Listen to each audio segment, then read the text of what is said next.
அனைவருக்கும் வணக்கம். வரவேற்கிறோம். கியான்ஷலா. ஆயுள் காப்பீட்டிற்கும் எட்டிவிக்கும் இடையிலான வித்தியாசத்தை புரிந்து கொள்ள பிகு தனது அலுவலகத்தில் மாமா கியானியை சந்திக்க. குட் மார்னிங் மாமா கியானி, நீ எப்படி இருக்கிறாய்? நான் நன்றாக இருக்கிறேன் பிகு. நீ எப்படி இருக்கிறாய்? நான் பெரிய மாமா கியானி. கடைசியாக நாங்கள் வரிகளை பற்றி பேசினோம்.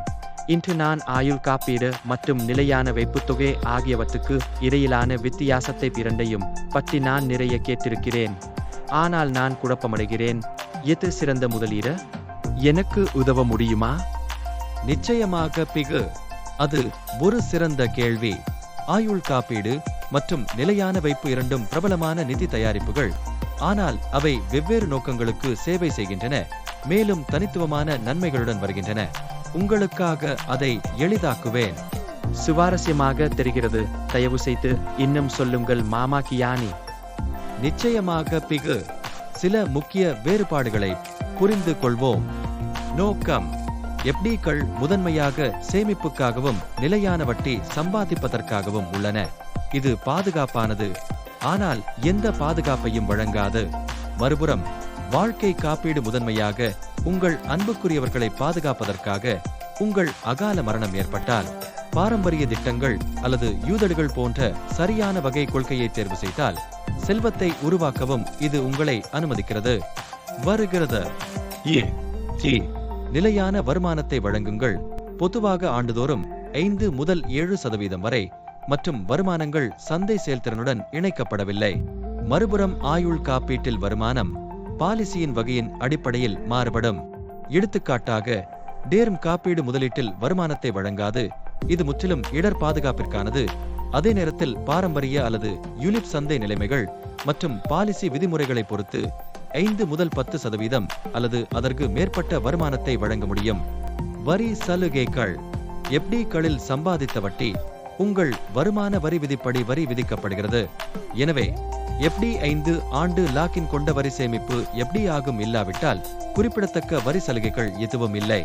ஆயுள் காப்பீட்டின் கீழ் செலுத்தப்படும் பிரீமியம் பிரிவு 80C இன் கீழ் 1.5 லட்சம் ரூபாய் வரை விலக்குகளுக்கு தகுதியுடையவை. மேலும் பாலிசி 5 ஆண்டுகளுக்கு மேற்பட்டதாக இருந்தால் மெச்சூரிட்டி நன்மைகள் பிரிவு 10(10)D இன் கீழ் வரி இல்லாதவை. பணப்புழக்கம்: எஃப்டிக்களை பொதுவாக கலைப்பது எளிதானது என்றாலும் அவை முன்கூட்டியே திரும்ப பெறுவதற்கான அபராதத்துடன் வருகின்றன. மேலும் நீங்கள் சீக்கிரம் திரும்பினால் நீங்கள் சிறிது ஆர்வத்தை இழக்கலாம். மறுபுறம் இல்லை இன்சூரன்ஸ் பணப்புழக்கம் பாலிசியை பொறுத்தது. டெர்ம் காப்பீட்டுக்கு பணப்புழக்கம் இல்லை, ஏனெனில் இது முற்றிலும் பாதுகாப்பிற்கானது. இருப்பினும் பாரம்பரிய திட்டங்கள் மற்றும் யூலிப்ஸ் ஒரு குறிப்பிட்ட காலத்திற்கு பிறகு பாலிசியின் மீதான பகுதி திரும்ப பெறுதல் அல்லது கடன் அனுமதிக்க. ஆபத்து: அசல் வங்கியால் உத்தரவாதம் அளிக்கப்படுவதால் எஃப்டியில் குறைந்த ஆபத்து உள்ளது. இருப்பினும் வருமானம் நிலையானது மற்றும் நீண்ட காலத்திற்கு பணவீக்கத்தை வெல்லக்கூடாது. மறுபுறம் ஆயுள் காப்பீட்டில் உள்ள ஆபத்து பாலிசியின் வகையை பொறுத்தது.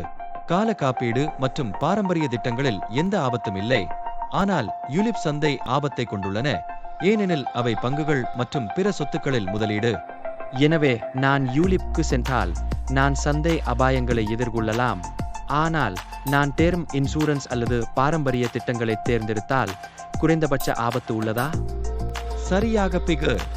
சரி மாமா கியானி, நான் நினைக்கிறேன் முக்கிய வேறுபாடுகளை இப்போது புரிந்து கொள்கிற. எனவே நீங்கள் கூறிய அனைத்தையும் அடிப்படையாக கொண்ட வாழ்க்கை காப்பீடு ஒரு சிறந்த வழி என்று தெரிகிறது.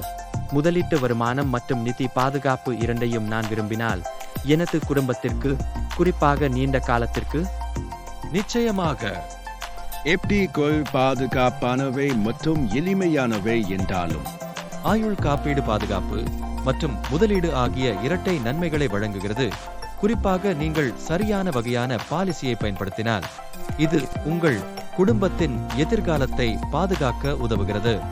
மேலும் காலப்போக்கில் நல்ல வருமானத்தை வழங்க முடியும், குறிப்பாக எஃப்டிக்களின் நிலையான வருமானத்துடன் ஒப்பிடும்போது. மிக்க நன்றி மாமா கியானி, நீங்கள் எல்லாவற்றையும் மிகவும் தெளிவுபடுத்தியுள்ளீர்கள். நீண்ட காலத்திற்கு சிறந்த முதலீட்டு விருப்பமாக ஆயுள் காப்பீட்டை நான் நிச்சயமாக பார்ப்பேன். மேலும் அற்புதமான கான்கூடாரத்திற்கு ஒவ்வொரு புதன்கிழமும் மாலை 3 மணிக்கு இமெயில்ஸ், வாட்ஸ்அப் மற்றும் பிபி பார்ட்னர்ஸ் போர்ட்டல் வழியாக கியான்ஷாலாவில் பிபி பார்ட்னர்ஸ் எனக்கு மகிழ்ச்சி அளிக்கிறது.